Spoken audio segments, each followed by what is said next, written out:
It's a simple question, Mr. Murray. Mr. Murray? Because I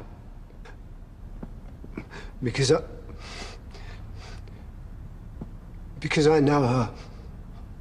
I know she couldn't do it. No further questions, Your Honor. She didn't do it! That's all. Thank you, Mr. Murray. First. Ladies and gentlemen of the jury, we have heard by her own admission that Chastity Spencer killed Carl King following a sustained period of blackmail. The defendant ascertains that this was out of self-defense, but I believe the evidence you have heard has irrefutably proven that this blackmail led directly to Carl's murder. Now, we have heard how the deceased threatened to reveal the truth of an affair between the accused and Mr. Murray, the partner of her niece. We've heard from pathology about the violence of the blow needed to kill, how the killing blow was one of great force. But equally, we have also heard of the love Carl had for Chastity, truly wanting a new life with the accused, and how, perhaps a man of many flaws, the deceased was also, in essence, a family man, good company, and capable of kindness. Significantly, we have heard that he had no real motive in threatening the life of the defendant.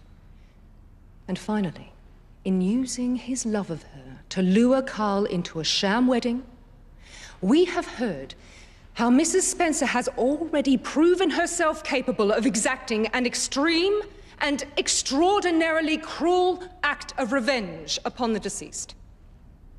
Now, my learned friend has tried to present the fact that the accused admitted killing Carl King as evidence of her innocence. But all this is proven is the depth of her guilt.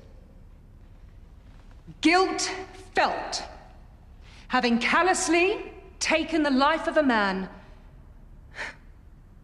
who simply stood in her way. Don't be fooled.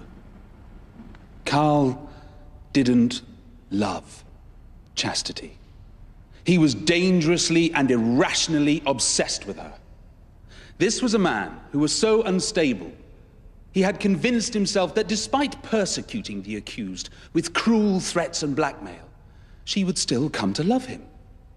Who was so deluded, he had already bought plane tickets, believing that on the day she was marrying someone else, Chastity would run away with him to start a new life. We have also heard that this obsessional behavior led him to acts of violence in the past. That Chastity's own niece, Deborah Dingle, was perhaps lucky not to be a further victim of Carl's rage.